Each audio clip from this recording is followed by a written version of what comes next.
Mayor R.J. Berry made a big deal about getting the feds to clean up and lock down the unfinished Anasazi building, which was a blight on downtown. But the city is not doing anything about many other unfinished buildings and projects left abandoned in neighborhoods all across Albuquerque. Dean Staley's on special assignment tonight to find out why. You can smell the pipes that are coming up, the sewer. You can smell sewer. Clarissa Smith lives right next door to this abandoned construction project in southwest Albuquerque. We've complained about it several times. The smell and the weeds are only the beginning. I looked outside, and there is the SWAT team is over here, and they have a man down in the little dugout or whatever in the trench with their guns here, and he's hiding here.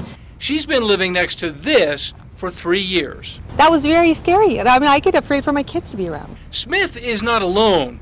Neighbors tell us this site on San Antonio in the Northeast Heights has been abandoned for at least 2 years. Near the Big I, this big eyesore, the result of a hotel expansion that has been stalled for years. On East Alameda, the shell of this building was inspected all the way back in 2008. Then, nothing. Only recently has work on the project started again. So how does this happen? And how many abandoned construction projects are there around Albuquerque? Turns out the city doesn't know and says there is no real way to find out. When the city issues a building permit, the builder has 180 days to do the work, get inspections, complete the project, and get a final certificate of occupancy. But how many builders walk away at some point during that process and leave eyesores like this one around the city? The city's chief building official has no idea. Are there abandoned construction projects in Albuquerque? Yes, there are. How many are we talking about? I couldn't give you an exact number. Tony Medley can't give you an exact number because this is the city's system for tracking abandoned projects. When Katrina Segala has time away from her other duties, she goes one by one, by hand, through these plans to see which ones haven't had inspections. She then follows up with the builder to see if work is still being done. In a good year, she's able to look at just half the projects. There's half of them that she didn't get to, that Right. You have no idea whether these projects were abandoned. That's correct. Is that a problem?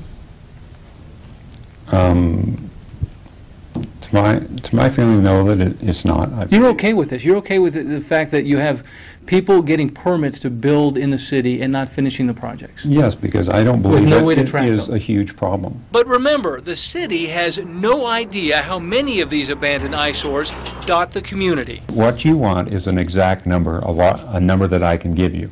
Give me a rough number. Do you have a rough number? Are we talking dozens? Are we talking hundreds? What are we talking about?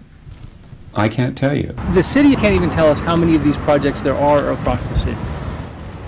Well, that's pretty sad. Maybe they need to hire someone to do that, you know, to find these projects and complete them. But the city says that's not their job. The only time we'd really get involved is if they hadn't taken care of that property, hadn't properly secured it, so that vandals can't get in it, and it starts to deteriorate to a point where it's really running down the neighborhood. With no reliable way for the city to track the problem, the city is relying on you to help police abandoned construction projects. One of the ways we'd know would be from complaints from the neighbors. That's really our most common way of knowing. So under the current system, the only reliable way for the city to know that is to wait for conditions to get so bad, neighbors call to complain. And even then, neighbors are often stuck next to this. We've all called on these, they've capped them. You can see some of them are capped, some are not. But, you know, the sewer lines, just, you know, the smell comes up, and it's just, you know, it shouldn't be that way. You know, clean up Albuquerque. On special assignment, Dean Staley, KRQE News 13. During the last city bond election, voters approved a $200,000 computer upgrade that should help to keep track of those unfinished projects, but there are still hundreds of projects stuck in that old system with all those rolls of paper stuck in the pigeonholes.